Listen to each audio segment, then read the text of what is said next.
Hello everyone. आज हम बात करने जा रहे हैं एक ऐसे रेयर विषय पर जिस पर शायद ही किसी ने सोचा होगा। राष्ट्र निर्माण संगठन, इस एनजीओ से आज हमारे इधर मेहमान आए हैं नीलेश नागोलकर जी। आपका स्वागत करते हैं नीलेश जी।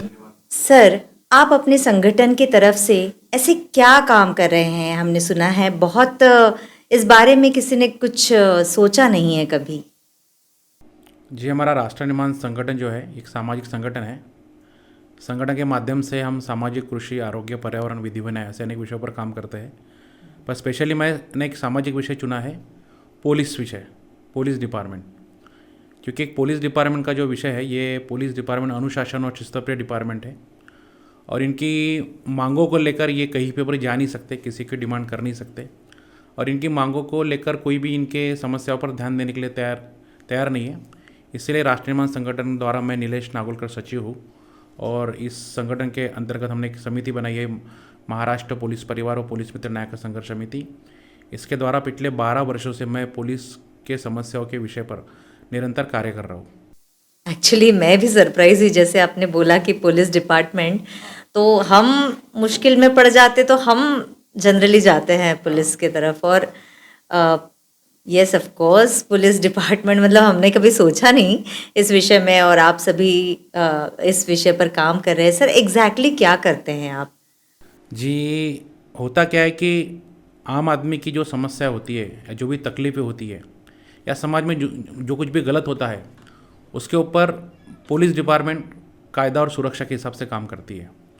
और सभी जानते हैं कि अगर किसी को भी कुछ भी समस्या आई तो सबसे पहले हम समस्या में पुलिस को याद करते हैं कि पुलिस हमारी समस्या सुलझा देगी। मगर मान लीजिए कि अगर पुलिस को समस्या है तो कौन सुलझाएगा? कभी आपने सोचा होगा कि आम पीपल ये सोचता है, आम आदमी ये सोचता है कि हमको समस्या आई, रात बेरात कभी भी कुछ भी हुआ तो कोई भी इंसिडेंस हुआ तो पुलिस वाले हमारी मदद करेंगे। मगर आप ये क्यों नहीं सोचते कि अगर पुलिस वालों को कुछ हो गया या उनके परिवार को कुछ हो गया या वो अगर तनाव में है तो उनकी समस्या कौन सुलझाएगा, या है उनके लिए कोई? ये कभी किसी ने सोचा नहीं होगा। तो पिछले 12 साल पहले मुझे हमारे दिमाग में एक सवाल आया कि कोई भी सन त्यौहार रहता है, हर धर्म का सन त्यौहार जब रहता है, दिवाली हो, दसरा हो, चाहे ईद हो, हर एक पुलिस वाला बंदोबस्त में हमको रास्ते पे दिखता है। हम कभी सोचते नहीं कि वो बंदोबस्त में क्यों है। बाकी कोई गवर्नमेंट डिपार्टमेंट का अधिकारी कर्मचारी आपको रास्ते पर नहीं दिखेगा। सभी को सैटरडे संडे छुट्टी होती है, मगर पुलिस वाला आपको 365 दिन रास्ते पे दिखेगा। कभी मोर्चा रहेगा, कभी बंदोबस्त रहेगा, कभी उसकी ड्यूटी रहेगी, कभी पुलिस स्टेशन में जाओगे तो पुलिस स्टेशन फुल रहेगा और हर तरीके की समस्या का वो निवारण करता रहेगा। चाहे शहर में खून हो, चाहे बलात्कार हो, चाहे दरोड़ा हो, चाहे किसी भी प्रकार के इंसिडेंट्स हो, हर आदमी को पुलिस वाला याद आता है। एक भी ऐसा इंसिडेंस नहीं जो कॉमन पीपल हैंडल कर सकता है, क्योंकि वो आपके प्रीमाइसिस में नहीं आता है। कायदा और सुव्यवस्था, कायदा और सुरक्षा का काम पूरा करने के लिए, इन्वेस्टिगेशन करने के लिए पुलिस डिपार्टमेंट रखा है। अब ऐसे पुलिस डिपार्टमेंट को क्या समस्या हो सकती है? कॉमन पीपल बोलेगा कुछ भी नहीं, क्योंकि वो तो पावरफुल है ना। हम उनको मांगने जाते हैं मदद, उनको क्या मदद की ज़रूरत पड़ेगी? सिंपल सी बात है कि वो एक पावरफुल डिपार्टमेंट है। मगर पावरफुल डिपार्टमेंट होने के बावजूद भी वो डिपार्टमेंट डिसिप्लिन फोर्स में बंधा हुआ है, शिस्त और अनुशासन में बंधा हुआ है, जिसके चलते वो उनकी अगर कुछ भी समस्या है तो वो अपनी समस्या किसी को बता नहीं सकते।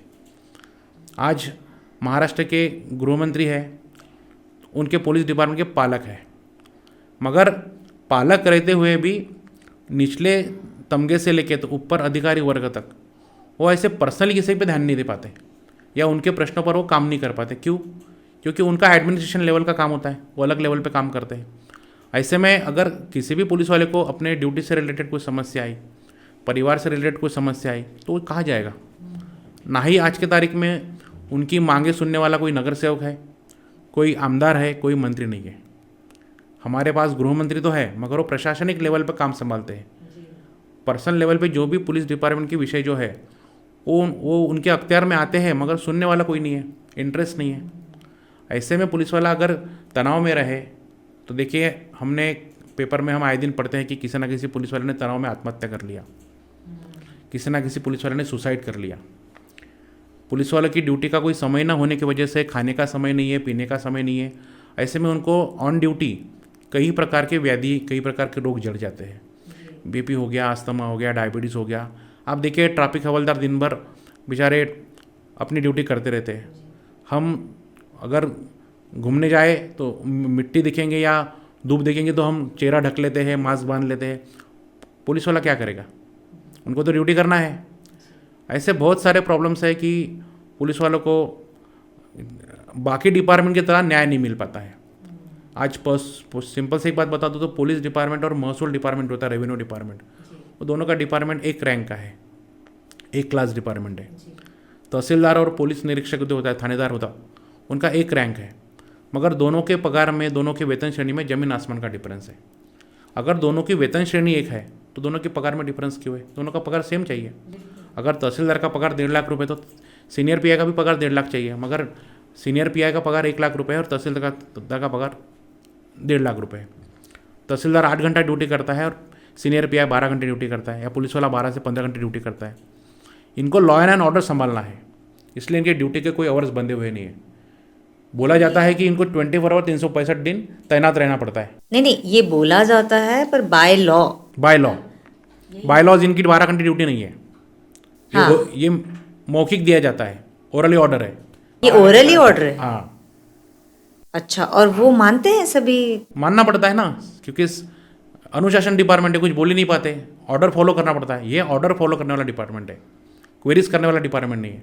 यहाँ पे ऑर्डर फॉलो होता है, बोल दिया, कोई राइटिंग में नहीं, कुछ नहीं। अगर कोई मंत्री का दौरा अगर शाम को 6 बजे है तो पुलिस वालों की ड्यूटी सुबह 10 बजे लग जाती है। दौरा कब का है? मंत्री का शाम का, और ड्यूटी लग जाती है सुबह 10 बजे। और वो जिस पॉइंट पर उनकी ड्यूटी लगती है उस पॉइंट से वो हट भी नहीं सकते, ना पानी पीने कहीं और जा सकते हैं, ना खाना खाने जा सकते हैं। खाना भी खाना है तो वहीं पे खड़े खड़े खाना, गाड़ी के पास खाना पड़ता है। ऐसे हालत खराब हो जाती है। और ऐसे में ड्यूटी करने वाले लोगों को नेचुरली वक्त पे खाना ना मिलने की वजह से, वक्त पे पानी ना मिलने की वजह से कई प्रकार की व्याधियाँ जड़ जाती है। तो पुलिस डिपार्टमेंट के लिए बेसिकली लड़ने का कारण ये था कि जब जो समाज के लिए काम कर रहा है उनके लिए काम कौन करेगा? अगर उनका मूड खराब रहा, वो तनाव में रहे, तो बहुत सारे लोगों की कंप्लेंट आती है कि हम पुलिस स्टेशन में कंप्लेंट लिखवाने गए मगर हमको अच्छा बिहेवियर नहीं मिला, हमारे साथ गलत बिहेवियर हुआ, पुलिस वाले ने रूडली बात किया, गाली गलौज किया, क्योंकि वो तनाव में रहते हैं। अगर वो प्रॉपरली 8 घंटा ड्यूटी करेंगे, 8 घंटा ड्यूटी के बाद काम खत्म करके अपने घर जा पाएंगे, अपने परिवार को समय दे पाएंगे, तो वो अच्छे मूड में रहेंगे ना। ये कभी कॉमन इंसान नहीं सोच सकता। कॉमन नहीं सोचता मैडम। वो तो उसको तो ऐसा लगेगा कि ये क्यों ऐसे बात करे, इसका तो काम है ये। और मैक्सिमम 100 में से 30-40 लोगों को एक्सपीरियंस आता है कि पुलिस स्टेशन में जाने के बाद उनके साथ प्रॉपर बिहेवियर नहीं होता। मगर वो बिहेवियर प्रॉपर क्यों नहीं कर रहा उसके बारे में कोई सोचता ही नहीं है।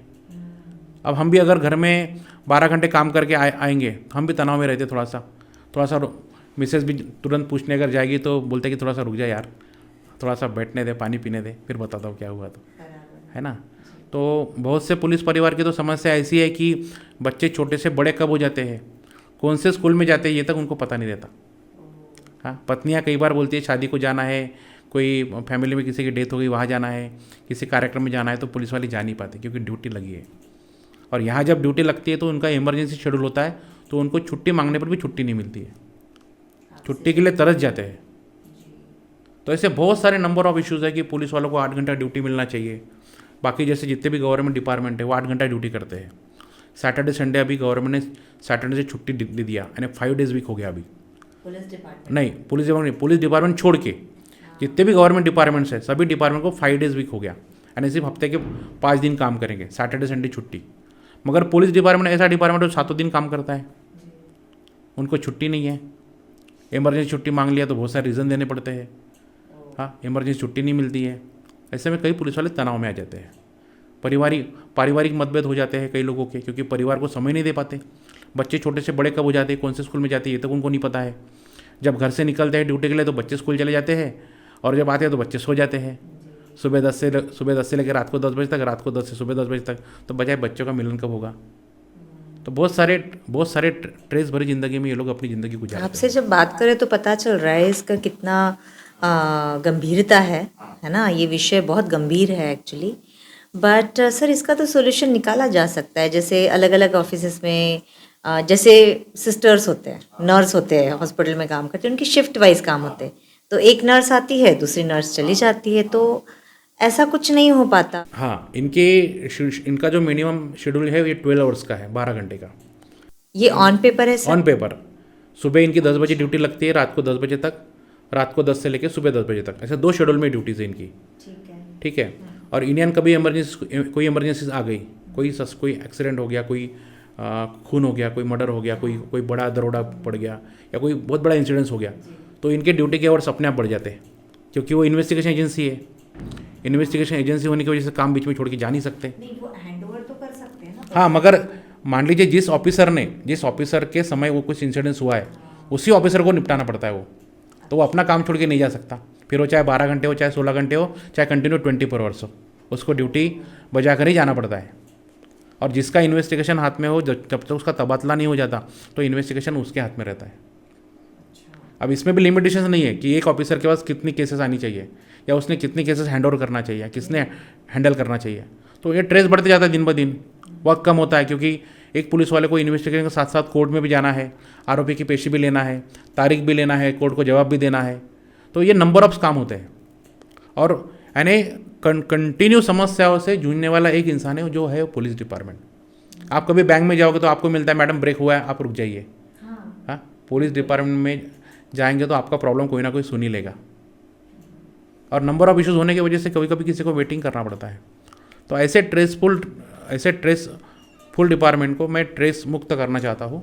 मेरी गवर्नमेंट से ये डिमांड है कि जैसे बाकी डिपार्टमेंट को जैसे आपने 8 घंटे की ड्यूटी दी है, वैसे पुलिस डिपार्टमेंट को भी 8 घंटे की ड्यूटी दी जाए।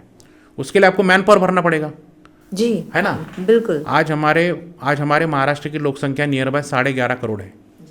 11.5 से 12 करोड़ हो गई है। आज हमको पूरे राज्य का 0.5% भी अगर मैन पावर पकड़े तो 6 लाख मैन पावर चाहिए हमको यहाँ पे। ओ, आधा भी नहीं है। आधा भी नहीं है। अगर हम 12 करोड़ लोक संख्या की बात करते हैं, वो तो बहुत इजी है उनके लिए है ना? भरना। हाँ, तो 12 करोड़ लोक संख्या के पीछे हमको मिनिमम 0.5% भी पकड़े मैन पावर पुलिस डिपार्टमेंट का, जिनके हाथ में समाज की पूरी सुरक्षा है, ऐसा तमगा हमको 6 लाख की क्वांटिटी में चाहिए। तो मात्र 2.25 लाख है। उसमें भी ग्राउंड लेवल पे काम करने वाले अधिकारी जो है वो 1,80,000 अधिकारी है, 1,80,000 की क्वांटिटी में है। ऊपर के जो अधिकारी है 20,000 अधिकारी, 20,000 25,000 अधिकारी, ये एडमिनिस्ट्रेशन लेवल पे काम करते हैं, जैसे डीसीपी है, एसीपी है, या एसपी है, सीपी है। ये लोग फील्ड पे काम नहीं करते, ये लोग सुपरविजन करते हैं पूरे डिपार्टमेंट को। काम करते हैं सीनियर पीआई से लेकर नीचे पुलिस नाइक कांस्टेबल तक के सभी को काम होता है। स्टेशन डायरी मेंटेन का काम एएसआई से लेकर पीएसआई को होता है। API senior pi investigation agency में काम करते हैं। पर इन लोगों को आज तक के इनका तनाव मुक्त किया जाए, इसके लिए किसी ने भी काम नहीं किया, ना इनके बारे में कोई सोचता है। सोचता क्यों नहीं, इसका सबसे बेसिक कारण है कि इनका कोई लोक प्रतिनिधि नहीं है, कोई इनका रिप्रेजेंटेटिव नहीं है। आज अभी हाल ही में विधानसभा के चुनाव हुए। नागपुर में 6 कॉन्स्टिट्यूंसी है। सभी 6 कॉन्स्टिट्यूंसी थे अलग अलग लोग आमदार खड़े हुए कि वो अपना विभाग का विकास कर सके, लोगों की समस्या प्रॉपर तरीके से सुलझा सके। इसके लिए हमने 6 विधानसभा क्षेत्र में 6 आमदार चुन के दिए हैं, बराबर है। अब ये तो हो गए लोगों की समस्या के लिए आमदार, पुलिस वालों के लिए आमदार कहाँ है? इसी बीच में शिक्षक मतदार संघ के आमदार है, पदवीधर मतदार संघ का आमदार है। जिस तरीके से शिक्षक मतदार संघ का आमदार शिक्षक लोगों की समस्या छुड़ाता है, पदवीधर मतदार संघ है उसके पदवीधर लोगों की समस्या छुड़ाता है विद्यार्थियों की, उसी तरह पुलिस वालों की समस्या हर एक डिपार्टमेंट में एक अपना, उसी तरह पुलिस डिपार्टमेंट की समस्या छुड़वाने के लिए भी पुलिस मतदार संघ की मांग है हमारी। जिस तरीके से शिक्षक मतदार संघ है, यानी पूरे महाराष्ट्र के जो शिक्षक होते हैं, जिला वाइज शिक्षक होते हैं, उनका एक आमदार है, तो वो अपने पूरे शिक्षक कम्युनिटी का एक सवाल जवाब विधानसभा में रखता है। उनके जो भी प्रॉब्लम्स होंगे वो सॉर्ट आउट करके लाता है। उसी तरीके से ग्रेजुएट कॉन्स्टिट्यूंसी होती है, युवा वर्ग, उनके लिए भी एक पदवीधर मतदार संघ बना हुआ है। आज हमारे पास में दोनों आमदार नागपुर में अवेलेबल है। तो हम चाहते हैं कि गवर्नमेंट को फिर पुलिस डिपार्टमेंट की समस्या अगर आपको इंटरेस्टेड नहीं है, तो फिर उन्हीं में का उसी परिवार का या कोई रिटायर कर्मचारी हो, या पुलिस फैमिली से हो, या कोई सामाजिक कार्यकर्ता हो, हाँ, तो एक पुलिस मतदार संघ बना दीजिए। तो जब पुलिस मतदार संघ बनेगा तो उसमें से कोई पुलिस मतदार संघ के लिए खड़ा रहेगा, तो उसको एक विधानसभा जाने के लिए, विधान परिषद आने के लिए एक समय मिलेगा, तो अपने लोगों के लिए आवाज़ उठाएगा ना, है ना। आज हम कई सालों से डिमांड कर रहे हैं कि पुलिस वालों की ड्यूटी 8 घंटा होनी चाहिए, मगर गवर्नमेंट बोलती है कि हमारे पास मैन पावर नहीं है। तो मैन पावर भरिए ना भाई, एक ऐसा डिपार्टमेंट पे जहाँ पे मैन पावर की सख्त ज़रूरत है, और आप मैन पावर भर नहीं पा रहे हो, तो मैन पावर क्यों नहीं भर रहे हो?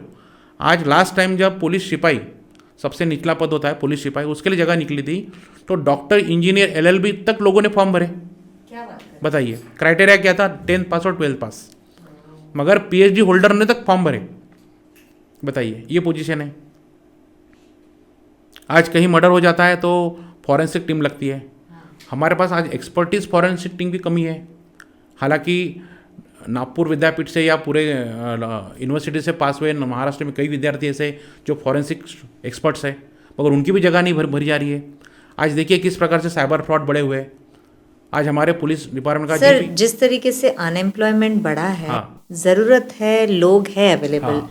बस प्रशासन को इसकी दखल लेने की जरूरत है और जगह निकालने की जरूरत है। बारी बारी पुलिस डिपार्टमेंट का एक वेरिफिकेशन भी होना चाहिए, इनका एक ट्रेस मैनेजमेंट का प्रोग्राम्स होने चाहिए। बारी इनका काम का एक शेड्यूल क्या है, वो इससे तनाव मुक्त कैसे रहेंगे, इनके अच्छे रिजल्ट कैसे बाहर आएंगे, इसके ऊपर भी सरकार ने काम करना जरूरी है। सर, आपने जैसे अभी प्रश्न बताए हैं पुलिस डिपार्टमेंट के, प्रैक्टिकली आप इस प्रश्नों के ऊपर अभी फिलहाल क्या कर रहे हैं? जी, मैंने जब पुलिस डिपार्टमेंट के ये सब सवाल जवाब पता किए तो सबसे पहले मैंने गवर्नमेंट से पत्र व्यवहार शुरू किया।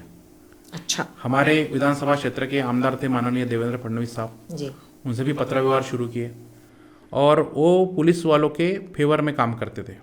2014 से पहले जो आमदार थे, तो विधानसभा क्षेत्र में एक पुलिस वालों का आखिरी दिन होता था सवाल जवाब लगाने का, तो वो सवाल जवाब लगा के पुलिस वालों की मांगे पूरी कर लेते थे। अपोजिशन में थे तब। तो 2014 में जब खुद वो गृह मंत्री बने तो हमारे तो आशा बढ़ जाएगी ना, क्योंकि जो व्यक्ति पुलिस डिपार्टमेंट के लिए आमदार रहते हुए आवाज़ उठा रहा है, तो गृह मंत्री रहते उसने काम करने चाहिए थे। तो उन्होंने पुलिस के जो गृह निर्माण के काम थे, पुलिस के क्वार्टर्स हो गए या पुलिस स्टेशन हो गए, तो उसमें काफ़ी अच्छा काम किया। आज नागपुर में आप देख लकड़गंज अगर पुलिस क्वार्टर देखेंगे या किट्टी खदान पुलिस क्वार्टर देखेंगे तो काफ़ी अपडेशन हो गए। यानी आप यकीन नहीं करेंगे कि काफ़ी अच्छे क्वार्टर्स पुलिस वालों को मिले और आने वाले समय में बहुत अच्छे क्वार्टर्स पुलिस वालों को मिलने वाले हैं। आज नागपुर पुलिस आयुक्तालय देखिए आप, पहले छोटा था, आज 7 मंजिला इमारत हो गई है। तो पूरे महाराष्ट्र में पुलिस डिपार्टमेंट के गृह निर्माण पे अच्छा काम शुरू है, मगर जो बेसिक पुलिस की जो मूलभूत समस्या है उस पर अभी भी पूरी तरह काम नहीं हुआ है। आज हमारे 2013 की एक एग्ज़ाम हुई थी, RR पाटिल साहब उस समय गृह मंत्री थे और संजीव दयाड़ साहब पुलिस महासंचालक थे। तो पहले क्या होता था ना कि पुलिस डिपार्टमेंट में जो व्यक्ति पुलिस सिपाही करके भर्ती होता था, वो अपने 30 साल के 35 साल के सर्विस में ज़्यादा से ज़्यादा ASI बनकर रिटायर होता था, असिस्टेंट सब इंस्पेक्टर। PSI नहीं बन पाता था, यानी पुलिस सब इंस्पेक्टर नहीं बन पाता था, जो इन्वेस्टिगेशन ऑफिसर होता है। तो RR पाटिल साहब जब गृह मंत्री थे तो उन्होंने एक सपना ऐसा देखा कि अपने पुलिस खाते में जो पुलिस सिपाही जो भर्ती होता है वो भी कम से कम 30-35 साल की उम्र में पुलिस सब इंस्पेक्टर ने PSI बनकर रिटायर होना चाहिए, उनकी ऐसी मंशा थी। तो उन्होंने 2013 में क्या किया कि 10 साल लगभग जिनको 10 साल जिनकी नौकरी पूरी कंप्लीट हो चुकी, उनके लिए एक अर्हता परीक्षा निकाली थी, डिपार्टमेंटल अर्हता परीक्षा। तो उसमें 29,000 अमलदार जो थे, पुलिस सिपाही थे, वो एग्ज़ाम के लिए बैठे थे, जिनकी 10 साल की सर्विस हो गई थी, जिनकी 10 साल की हो गई, 20 साल की हो गई, 25 साल की हो गई, मगर मिनिमम क्राइटेरिया 10 साल का रखा था। तो उस क्राइटेरिया में जो लोग बैठे, ऐसे 29,000 पुलिस वाले, 29,000 पुलिस वाले एग्ज़ाम में बैठे, जिसमें से 19,000 पुलिस वाले पास हुए। मगर हुए क्या, उस समय उतनी वैकेंट पोस्ट थी नहीं, तो गवर्नमेंट ने उस समय जितनी वैकेंट पोस्ट थी उतनी भर दी है। बाद में 2014 में सरकार चेंज हो गई, राष्ट्रवादी सरकार गिर गई, BJP सरकार आ गई, गृह मंत्री देवेंद्र फडणवीस साहब, मुख्यमंत्री देवेंद्र फडणवीस साहब बन गए। तो मैं तब से उनके पास में 2013 का मैटर कंटिन्यू उनके पास लेके जा रहा हूँ कि सर 2013 की जो एग्ज़ाम पास हुए जो अमलदार है उनको भी प्रमोशन दिया जाए करके।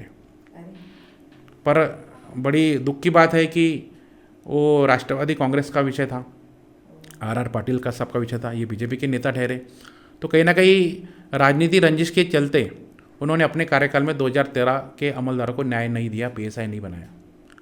बाद में जब बाद में जब महाविकास आघाड़ी की सरकार आई, अनिल देशमुख साहब गृह मंत्री बने, तो उन्होंने अपने कार्यकाल में, मैंने उनके भी पीछे यही तगादा लगा कि सर 2013 का विषय है, आपके मंत्री का विषय था, आपके कार्यकाल के मंत्री थे RR पाटिल साहब, उनका सपनों का विषय था। तो उन्होंने अपने कार्यकाल में 3,000 से 3,500 पद क्लियर किए। तो सोचिए अगर क्लियर कर सकते हैं 2013 के प्रमोशन के बाद, तो मान देवेंद्र साहब ने क्यों नहीं किए। मैं नहीं जानता कि टेक्निकल इशू क्या होंगे या कुछ भी हो सकते हैं या आपसी कुछ मतभेद हो सकते हैं, मगर इसमें पुलिस वालों को नुकसान नहीं होना चाहिए। मैं उनसे हमेशा गुजारिश करता हूँ कि सर, आप इस पुलिस खाते के गृह मंत्री है, आप उसके पालक हैं, आप गार्डियन हैं, तो मुझसे तो ज़्यादा आपको उनका हित सोचना चाहिए, है ना। मैं तो उनसे जानकारी लेकर, उनके सवाल लेकर आप तक पहुंचाता हूँ, तो आपने हर सवाल पर काम करना चाहिए, क्योंकि आप उनके पालक हैं ना, आप उनके गृह मंत्री हैं, आप उनके पिता हैं। तो अगर एक पिता अगर उन प्रश्नों को नज़रअंदाज करेगा तो उनको न्याय कैसे मिलेगा? और जब ये न्याय नहीं मिलता तो मुझ जैसे सामाजिक कार्यकर्ता को आंदोलन करना पड़ता है। मैं उनके खिलाफ नहीं हूँ, मैं सरकार के खिलाफ नहीं हूँ, क्योंकि मैं तो सरकार के साथ काम कर रहा हूँ ना। मगर जब नेता रहते हुए भी, उस पुलिस डिपार्टमेंट का गृह मंत्री रहते हुए भी, अगर उस डिपार्टमेंट को न्याय नहीं मिल रहा, वक्त रहते लिमिटेशन में उनके अगर प्रश्नों के सवाल जवाब नहीं सॉल्व हो रहे, तो मुझे क्या करना पड़ेगा? तो मुझे आंदोलन करना पड़ता है। तो मैंने 2015 में आंदोलन किया, 2016 में आंदोलन किया। हर हिवाली अधिवेशन में मेरा आंदोलन रहता है पुलिस वालों के डिमांड्स के ऊपर, कि पुलिस वालों को 8 घंटे की ड्यूटी दिया जाए, पुलिस वालों का महसूल डिपार्टमेंट, पुलिस डिपार्टमेंट एक रैंक है, उनको एक वेतन श्रेणी दी जाए। उनको 7वां वेतन लागू हुआ है, मगर 5वें वेतन का ही उनको लाभ मिल रहा है, तो 5वां 6वां 7वां वेतन का भी उनको लाभ दिया जाए।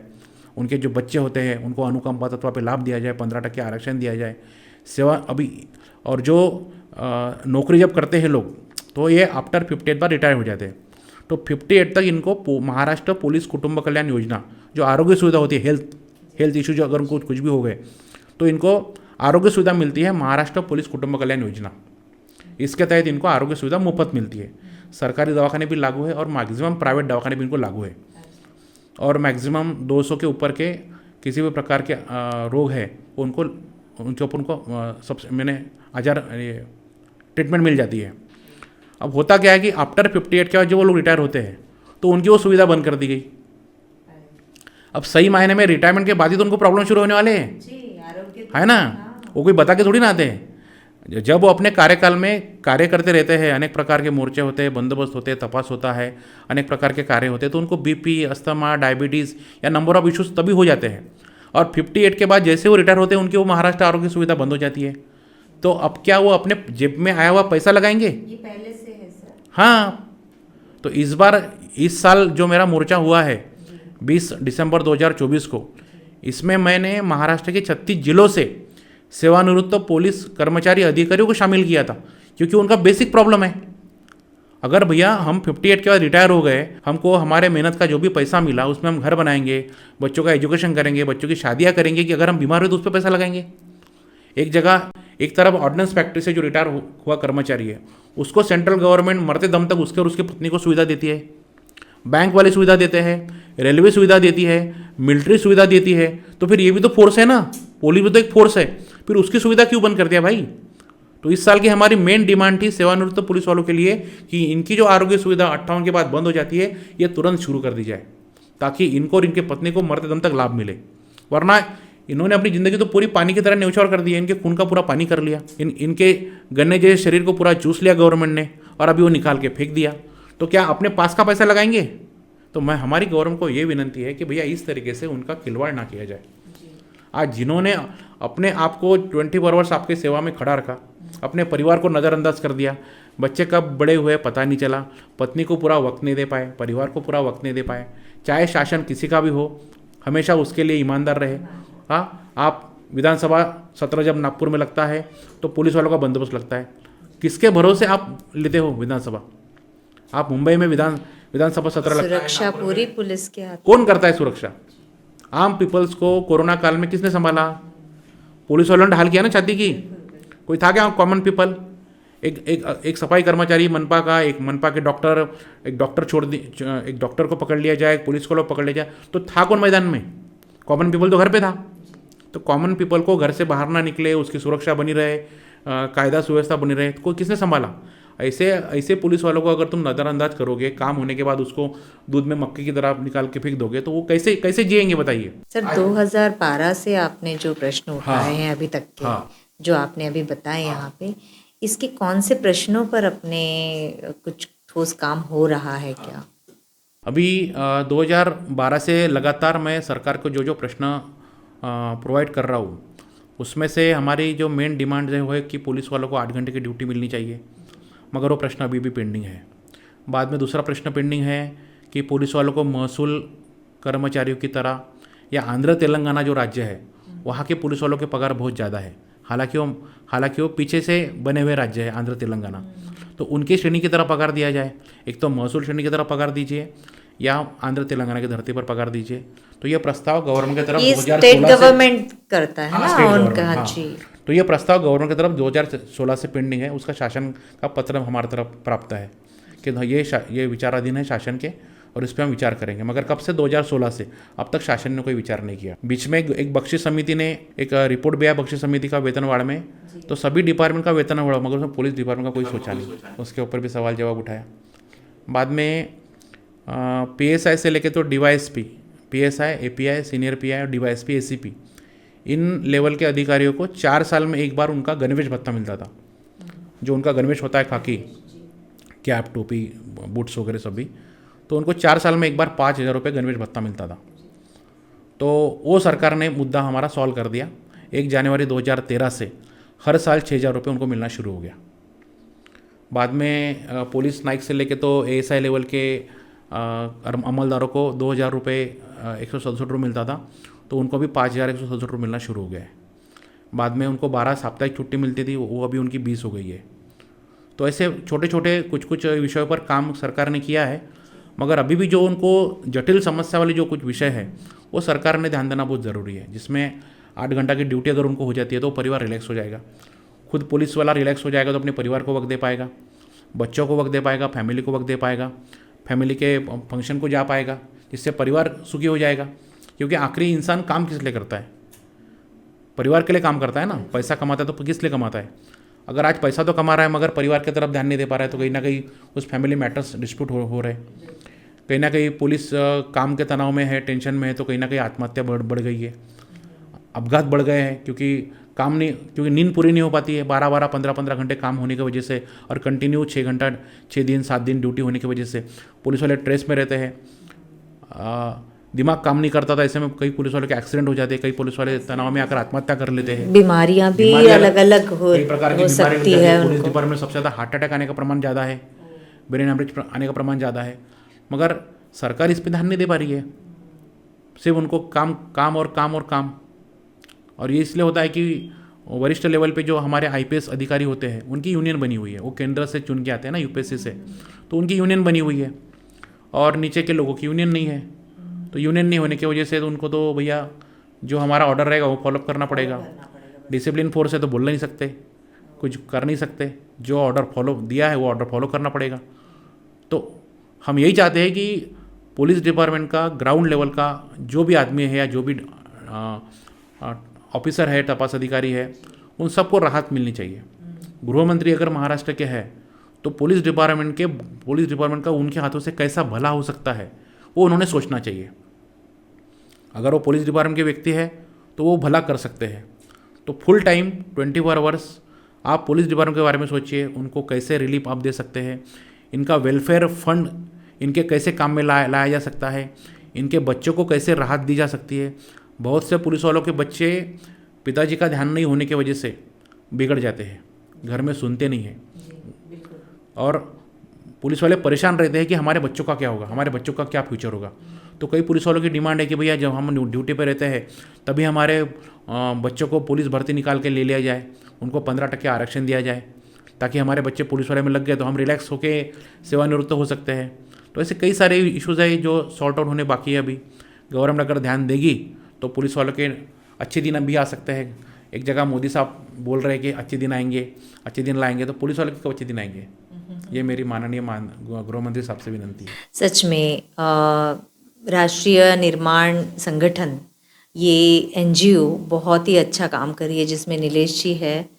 पुलिस के ऐसे विषय के बारे में इन्होंने हमको भी बताया, अवगत कराया, जिसके बारे में हम भी कभी सोचते नहीं हैं। तो बहुत ही गंभीर विषय है और हमारे चैनल के माध्यम से हम भी प्रशासन से रिक्वेस्ट करते हैं कि कृपया इसके ऊपर ध्यान दीजिए। ठीक है, एक सुरक्षा डिपार्टमेंट है, एक क्या कहते हैं उनको, डिसिप्लिन फोर्स है, उनको मानना पड़ता है जो भी शासन कहे, पर ये बात ज़रूर हम ध्यान में रख सकते कि वो भी एक इंसान है। एकदम सही कहा नीलेश जी आपने। और बिल्कुल इसकी सभी लोगों ने दखल लेने की ज़रूरत है। हम तो चाहते हैं कि समाज का हर व्यक्ति उनके समस्याओं को छुड़ाने के लिए, उनकी मांगों को पूरा करने के लिए सामने है, क्योंकि वो समाज की सुरक्षा करते हैं ना। बिल्कुल बिल्कुल। हम भले ही उनकी चिंता ना करें, मगर वो समाज की चिंता करते हैं। आज इन इमरजेंसी हमारे पास में 100 नंबर है, अभी 112 नंबर हो गया है वो। आप 112 नंबर घुमाते हैं, 5 मिनट या 15 मिनट के अंदर पुलिस वाले आपके पास पहुंच जाते हैं। वो आपको नहीं पूछते ना कि आप किस धर्म के हैं, किस जाति के, किस मजहब के हैं, आपसे पैसा नहीं लेते वो सोशल सर्विस करते हैं। तो क्या जब उनकी जवाबदारी है सोशल सर्विस की, हमारी कोई जवाबदारी नहीं? हम भी, पुलिस डिपार्टमेंट हमको हर आम नागरिक को थर्ड आई मानती है। पुलिस डिपार्टमेंट का तीसरा आँख जनता होती है, क्योंकि जहाँ पे इंसिडेंस होता है वो आपने देखा हुआ होता है, उन्होंने तो देखा नहीं होता है।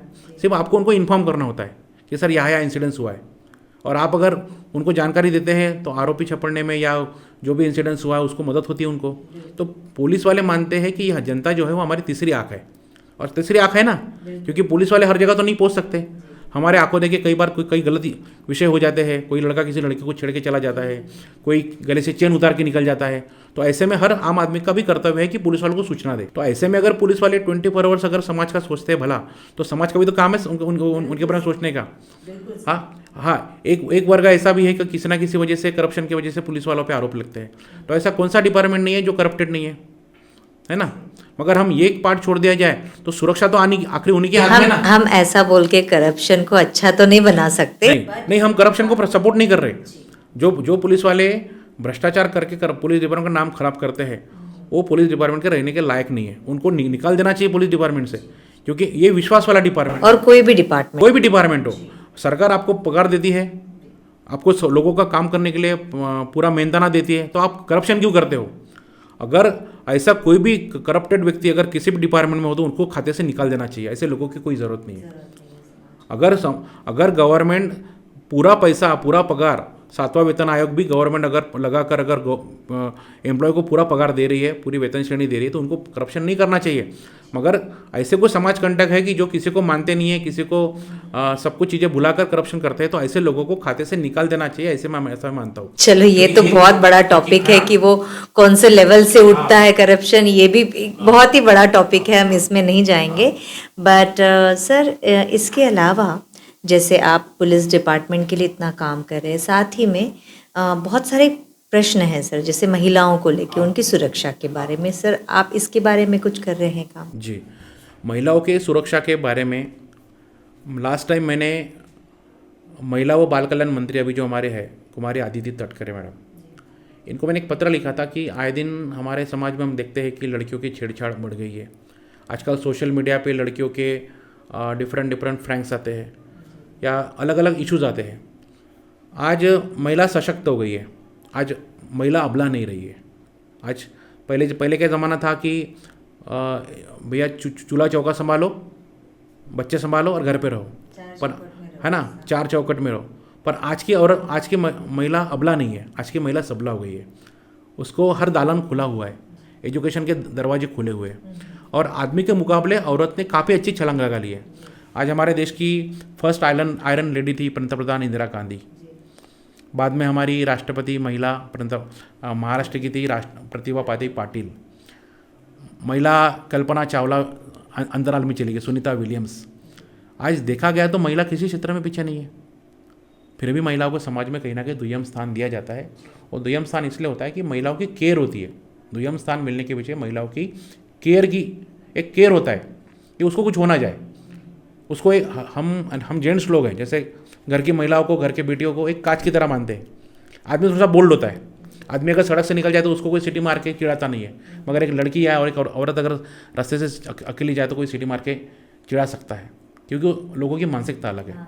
इसीलिए घर का कोई भी व्यक्ति औरत की केयर करता है कि उसको कुछ होना चाहिए, इसलिए आदमी घर के सर, बट समाज में जैसे हम सुरक्षा की बात करें तो समाज भी तो उन्हीं आदमियों से बन रहा है ना।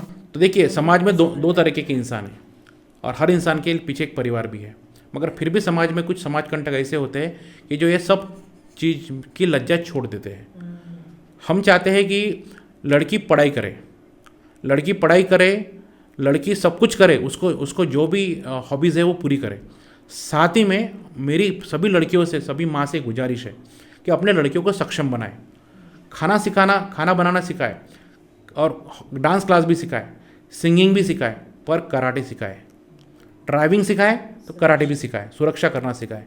क्योंकि आने वाले समय में आप कहीं जॉब करने जाओगे, कहीं पे बिजनेस करने जाओगे, कहीं पे अच्छा काम करने जाओगे, तो 4 तरीके के 4 लोग मिलेंगे। आपको उस दुनिया को फेस करना आना चाहिए। हर वक्त आपके माता पिता, आपके भाई बहन आपके साथ में खड़े नहीं रहेंगे। इसलिए आपका कॉन्फिडेंस अगर बिल्डअप करना है तो आपको अपनी सुरक्षा खुद करनी आनी चाहिए। इसके लिए एक हॉबी और पाल लीजिए, कराटे सीख लीजिए या ऐसा कुछ सीख लीजिए जिससे आप कम से कम अपनी सुरक्षा कर पाए। हमको किसी को मारना नहीं है, मगर एक समय ऐसा आता है कि हम कम पड़ जाते हैं। अगर एक पति पत्नी जा रहे हैं और 4 लोगों ने अगर हमला कर दिया तो एक पति क्या करेगा, कितने लोगों को संभालेगा। ऐसे में अगर उस औरत में भी थोड़ी सी डेयरिंग रही है, उसको भी कुछ अपनी सुरक्षा करना अगर आता रहता है तो वो भी उसको टैकल करेगी ना। मान लीजिए उसने कुछ भी नहीं किया और वो लाल मिर्ची फेंक दिया, आंखों में झोंक दिया, तो भी अपनी सुरक्षा कर पाएगी। आजकल तो पेपर स्प्रे भी आ रहे हैं, वो एक आजकल स्टिक भी आती है कि अपनी सुरक्षा कर सकते हैं। तो सुरक्षा के उपाय भी औरत ने लेके चलना चाहिए। तो सर आप कुछ प्रोजेक्ट्स करते हैं इसके ऊपर? जी, बीच में हमारा एक कैंपेनिंग हुआ था। हम मैक्सिमम कॉलेज में गए थे, कॉलेज में रिक्वेस्ट किया था कि जो भी लड़कियों के कॉलेजेस थे वहाँ पे रिक्वेस्ट किया था कि लड़कियों को 1 घंटे का एक एक्स्ट्रा पीरियड पढ़ाया जाए, जिसमें कोई भी टीचर आएगा बाहर का जो उनको कराटे सिखाएगा। और कराटे सिखाना इसलिए ज़रूरी है ताकि वो खुद की अपनी आत्मरक्षा, सेल्फ डिफेंस के लिए, क्योंकि वो डिपेंड नहीं होगी। पढ़ाई तो कर रही है, डांस क्लास भी करेगी, हॉबी भी करेगी, मगर हॉबी के साथ ये कनेक्टिविटी अगर जोड़ दिया जाए तो वो आत्मनिर्भर हो जाएगी, किसी के ऊपर डिपेंड नहीं रहेगी। क्योंकि आज देखिए हर लेडी किसी ना किसी जगह पे काम कर रही है, मीडिया में काम कर रही है, कई ऑफिस में काम कर रही है, आईटी सेक्टर में काम कर रही है। आज आईटी सेक्टर में डे नाइट की शिफ्ट होती है, तो लेडीज़ को नाइट में भी जाना पड़ता है। ऐसे में अगर वो खुद आत्मनिर्भर हो जाए तो फिर क्या कहना है कि नहीं। आज हमारे देश की लेडी कहाँ से कहाँ चली गई है। तो आने वाले समय में हम सभी वर्ग के लेडीज़ के लिए एक बहुत बड़े पैमाने पे कराटे क्लासेस का नियोजन करने जा रहे हैं। हमारे बहुत सारे कोचिंग सेंटर जो कराटे कोचिंग पढ़ाते हैं, उन लोगों से कम रेट्स में या फ्री फंड में वो क्या हमको सेवा दे सकते हैं, इसके ऊपर हमारी बातचीत शुरू है। आपकी स्पेशल जगह है कुछ? हाँ, हमारी राष्ट्रीय निर्माण संगठन का हमारा मानेवाड़ा में ऑफिस है। ऐसे नागपुर में सभी विधानसभा क्षेत्र के जो आमदार हैं उनसे भी हम मिलकर उनके आमदार विधानसभा क्षेत्र के अंडर में, कॉन्स्टिट्यूशन में भी उनके हम क्लासेस शुरू करने के विचार में है। जो उनका सुबह का एक समय रहेगा 6 से 8 बजे तक का और शाम का 6 से 8 बजे तक का, ये ताकि ये जो समय होता है ये फ्री समय होता है, सिर्फ आपको उठकर वहाँ जाना है और अपना 1 घंटा देना है। अगर ऐसे हर एक लेडीज़ अगर जागरूक हो गई तो आने वाले समय में किसी भी लेडीज़ को घर से बाहर निकलते समय डर नहीं लगेगा और वो आत्मनिर्भर हो गई तो घर वाले भी परेशान नहीं होंगे। जैसे आपने बोला है कि ये सारे इश्यूज़ पे आप काम कर रहे हैं, तो साथ ही में जो यंग जनरेशन है, यूथ है सर, जो यूथ अभी साइबर क्राइम में फंसे जा रहा है, नॉट ओनली यूथ सर, बड़े बड़े ऑफिसर्स या सभी लोगों को कहीं ना कहीं, तो सर उसके बारे में आप कुछ कर रहे हैं काम? देखिए आजकल क्या हो गया ना, ज़माना फास्ट हो गया, एडवांस हो गया। पहले लैंडलाइन था, अभी मोबाइल है। मोबाइल में भी एडवांस फीचर्स आ गए, टेक्नोलॉजी बढ़ गई है। आज यहाँ बैठे बैठे हम ब्रॉडकास्ट के द्वारा कहीं पे भी किसी से भी बात कर सकते हैं, वीडियो कॉल के द्वारा दुनिया की किसी भी दुनिया से बात कर सकते हैं। कनेक्टिविटी बढ़ गई है, मगर इस कनेक्टिविटी के साथ साथ फ्रॉड भी बढ़ गए। क्यों? क्योंकि हमारे जो आधार कार्ड है, हमारे जो पैन कार्ड है, ये हमारे बैंक से लिंक हो चुके हैं। गवर्नमेंट चाहती है कि हमारा मैक्सिमम ट्रांजैक्शन जो है वो ऑनलाइन हो, ताकि कॉमन से कॉमन पीपल क्या ट्रांजैक्शन कर रहा है, कैसा ट्रांजैक्शन कर रहा है पता चले। ठीक है, अब इसका जो समाज में कुछ एक्सपर्टीज़ है वो अपने ज्ञान का गलत दुरुपयोग कर रहे हैं। आज सोशल मीडिया पे या आपको फ़ोन आता है कि सर आपका इलेक्ट्रिसिटी कटने वाला है, आपने बिल नहीं भरा है। फिर हम बोलते हैं कि सर हमने तो बिल भर दिया है। नहीं सर, वो बिल अपडेट नहीं हुआ है, आपका बिल 2 घंटे में कट जाएगा। अभी आपको हम एक लिंक भेजते हैं, आप उस पर क्लिक कीजिए और बिल भर दीजिए। अगर आपने बिल भरा होगा तो नेक्स्ट बिल में वो सर ऑटोमेटिकली माइनस होकर आ जाएगा। डर जाते हैं लोग ना, जानकारी नहीं होती है। कुछ पेंशनर्स को फ़ोन आते हैं, सर आपने डेथ सर्टिफिकेट दिया नहीं बैंक को, आपका पेंशन रुक जाएगा सर। तो आपको लिंक भेज रहे हैं, उसके ऊपर सर अपडेट कर दीजिए। तो जैसे लिंक अपडेट करते हैं उसका तुरंत बकाया पैसा कट जाता है। तो आने वाले समय में युवाओं को हो या हाउसवाइफ को हो या बच्चों को हो या हर समाज के हर व्यक्ति को एक ही मैसेज देता हूँ कि किसी भी प्रकार के लिंक के ऊपर डायरेक्ट भरोसा ना करें। और अगर किसी भी प्रकार का क्राइम, अगर आपको अंदेशा होता है कि ये क्राइम हो सकता है, तो तुरंत पुलिस को सूचना दें। आजकल एक नया फॉर्म्स आ गया है, वीडियो पुलिसिंग। पुलिस वाले ही, नकली पुलिस वाले फ़ोन करते हैं, बोलते कि सर आपका माल कस्टम पे पकड़ा गया है, आपका माल पकड़ा गया है, आपके नाम का कोई पार्सल, आपका नाम का कोई पार्सल आया है, वो हमने चेक किया तो उसमें ड्रग निकला, अभी आप हमारे वीडियो कस्टडी में है। तो ये सब फ्रॉड्स आजकल बहुत सारे बढ़ गए हैं, और इस फ्रॉड को रोकने के लिए आपने सतर्क होना ज़रूरी है। एकदम से किसी पे भरोसा नहीं करना है, और ऐसा कुछ भी वाक़यात अगर होता है तो तुरंत पुलिस को सूचना करना है, या नेशनल साइबर हेल्पलाइन नंबर है 1930, इस पर कॉल करना है। मगर किसी भी साइबर फ्रॉड के बचने के लिए आपको थोड़ा सा साइबर तज्ञ भी होना ज़रूरी है। आजकल हम यूट्यूब पे काफ़ी साइबर के बारे में नॉलेज देने वाले वीडियो आते हैं, उसके बारे में नॉलेज रखिए। और किसी भी लिंक को, सर वो भी काफ़ी सारे फ्रॉड होते हैं। किसी भी लिंक को क्लिक मत कीजिए, किसी को भी अपना OTP शेयर मत कीजिए, क्योंकि कोई भी बैंक कोई भी व्यवहार करते समय आपको OTP नहीं मांगती है। ऐसे साइबर फ्रॉड से बचने के लिए आपको सतर्क होना ज़रूरी है, सतर्क ही सावधानी है। तो नीलेश जी, आपने बहुत ही बेहतरीन, बहुत ही अच्छा, मतलब हमको एक नॉलेज दिया, हमको पता चला कि इस क्षेत्र में सही में कितना काम करने की ज़रूरत है, और जिसकी पहल आपने 2012 से कर ली है, तो आपके तरफ से तो हमने प्रशासन को रिक्वेस्ट कर ही ली है कि इसके बारे में कुछ गौर फरमाइएगा। और सर आपको बहुत बहुत शुभकामनाएं देते हैं कि आप ऐसे ही, आपकी जो NGO है और आपके जैसे सारे लोग NGO के समाज के लिए बोलो या ऐसे कुछ रिक्वायर्ड फील्ड के लिए काम करते रहें। बहुत बहुत धन्यवाद हमारे स्टूडियो में आने के लिए। बहुत धन्यवाद। Thank you.